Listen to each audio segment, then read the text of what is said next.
আওয়ামী লীগের কিছু বিষয়ে অবশ্যই ক্ষমা চাওয়া উচিত ছিল তাৎক্ষণিক, পার্সোনাল জেদে চলে গেছে এবং তখনই আওয়ামী লীগের পতন হয়ে গেছে। এনসিপিকে আমরা জামাতের এক্সটেনশন মনে করি। অতীত ইতিহাস বলে আওয়ামী লীগ অপোজিশন থেকে খুবই শক্তিশালী ভূমিকা পালন করতে পারে। আওয়ামী লীগ ক্ষমতায় গেলে মেস আপ করে ফেলে।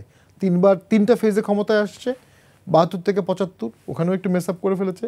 1996 থেকে 2001 কম্পারেটিভলি বেটার টাইম, আর 2008 থেকে এই 24 পর্যন্ত তারা একটা মেস আপ টাইম করে ফেলেছে। কিন্তু অপোজিশনে যখন তারা থাকে, অতীত আওয়ামী লীগ পাকিস্তান পিরিয়ডে এবং 75 থেকে 96 পর্যন্ত তাদের অ্যামেজিং গৌরবোজ্জ্বল পলিটিক্যাল ক্যারিয়ার আছে। প্রথম হচ্ছে দেশটাকে শান্ত করতে হবে। একটা পার্সেন্টেজ অফ পিপলকে যদি আপনি ঠেলে দেন, বের করে দেন, দাঁড়াতে না দেন, মর্যাদা না দেন, নিরাপত্তাহীনতায় রাখেন, ভোটে না রাখেন। ভোট মানে কি? তুমি অস্ত্র হাতে নিও না, শান্ত থাকো, তুমি ভোটে আগাও, 2-3 টার্ম গেলে তুমি ক্ষমতায় আসবা। সেই রুলস গেমস প্লেটা আওয়ামী লীগ নষ্ট করে ফেলেছে 14 সালে।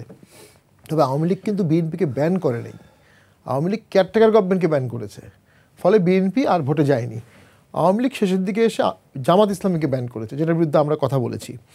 আর আরেকটা ভুল করেছে শেখ হাসিনা, যে যুদ্ধাপরাধীর বিচার উনি শুরু করলেন, যেখানে এখন তার বিচার হলো। তার বাবা এটা করেনি, তার এটা করা উচিত ছিল কিনা বোঝা উচিত ছিল, কারণ এটা কিন্তু বিভাজিত সমাজের দিকে নিয়ে যাবে। এবং যে লোকগুলো আপনার মন্ত্রী হলো, এমপি হলো, 2-3 বার ভোট করলো, 30-40-50 বছর পরে তাদেরকে এক্সিকিউশন করাটা ওই সময় দেশের জন্য কতটা প্রয়োজন ছিল, এটা তাদের বোঝা উচিত ছিল যে এটা কী পরিমাণ ক্ষোভ তৈরি করবে। এবং বিশেষ করে মীর কাসিমকে তো ফাঁসি দেওয়ার জন্য আইন পরিবর্তন করলো।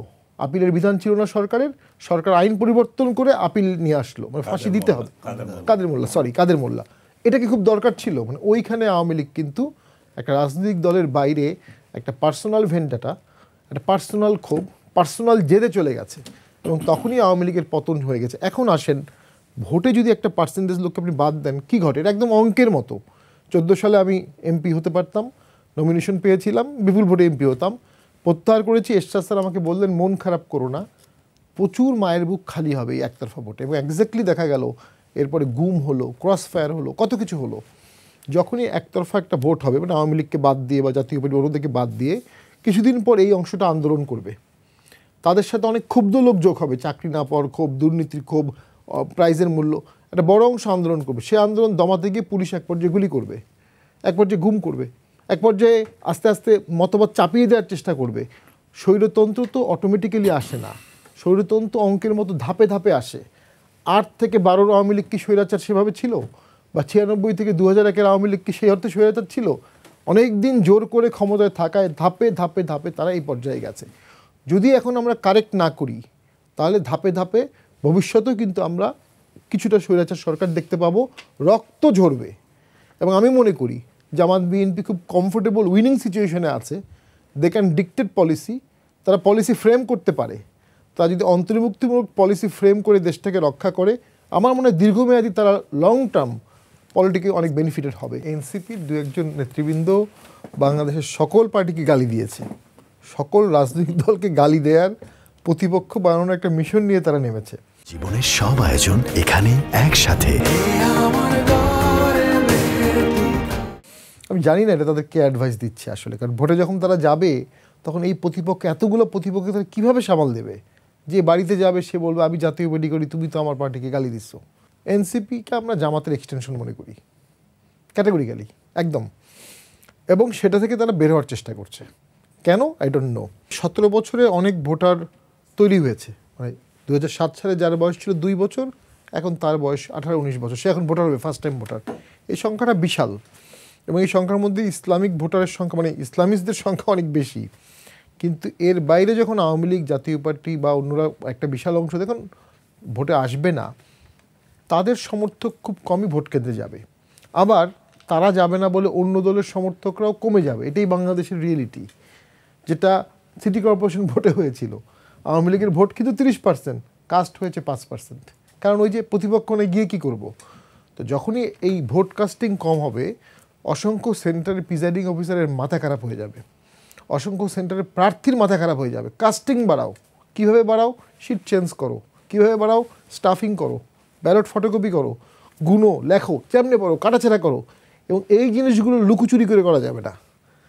আইদার ওয়ে ভোটটা ডিফেক্টিভ হওয়ার সম্ভাবনা অনেক বেশি। একটু 1 মিনিট শেষ করে দিই। ওই আতিক ভাই বললেন যে 96 সালে আওয়ামী লীগ ক্ষমা চেয়েছিল, শুধু ক্ষমা চাই নাই, গোলাম আজম সাহেবের পা ছুঁয়ে সালামও করছে। তো সেই লোকটাকে আবার পরে তারা যাবজ্জীবন ফাঁসি দিয়েছে। অতটা এক্সট্রিম দরকার ছিল না। আওয়ামী লীগকে শুধু 14 সাল বা 13 সাল থেকে দেখা ঠিক হবে না। আওয়ামী লীগ পটে পটে পরিবর্তন হয়েছে।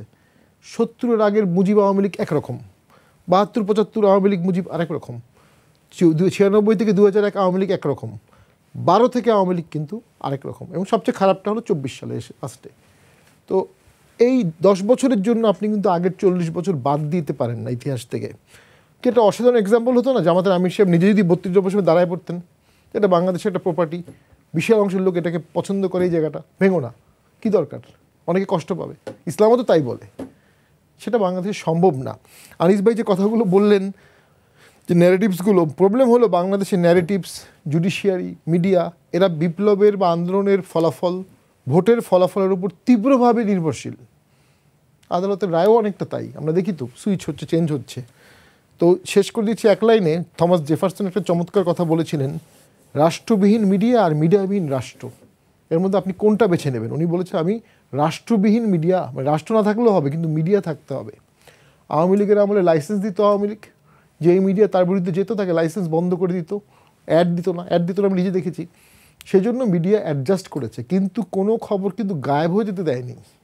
একটা গুম হয়েছে, সাথে সাথে মিডিয়ায় আসছে, প্রশ্ন করেছে সাহসিকতার সাথে।